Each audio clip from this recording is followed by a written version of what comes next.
Bonjour à tous et bienvenue sur le Labo des réseaux. Aujourd'hui, nouvelle astuce. On va voir comment trouver une police de caractère à partir d'une image ou d'un logo. C'est parti.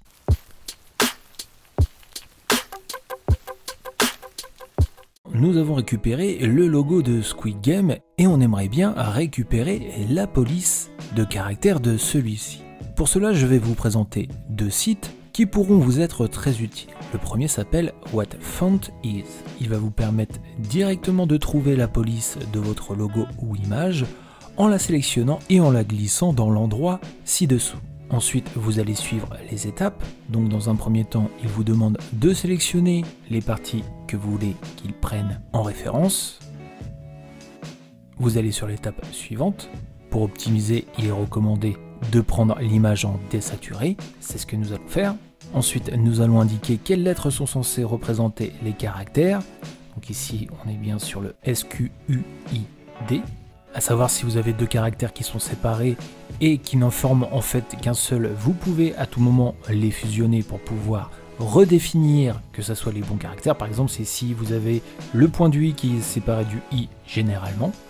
Donc ici, on a bien chaque lettre qui correspond à chaque caractère. On peut sélectionner l'option d'avoir seulement les polices d'écriture gratuits. Nous, c'est ce que nous allons faire ici.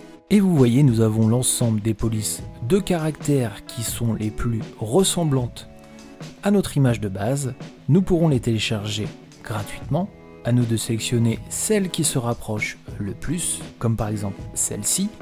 Ça reste une police approximative par rapport à l'original. C'est pour ça que je vais vous montrer un deuxième site, c'est myfonts.com. Celui-ci sera beaucoup plus précis, mais généralement, les polices sont payantes. Ici, si je glisse le logo de Squid Game, il l'a bien trouvé. Et vous voyez, j'aurai aussi les polices de caractères qui seront proposées. Ça se rapproche un petit peu plus du logo. Et vous pouvez voir qu'on a même les polices spécifiques. Par contre, ici, il faudra acheter la police pour pouvoir l'utiliser.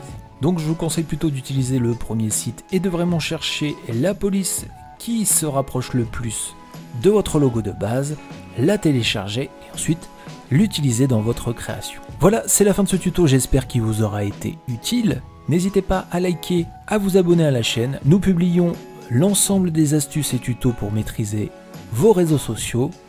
Donc je vous dis à très bientôt sur le Labo.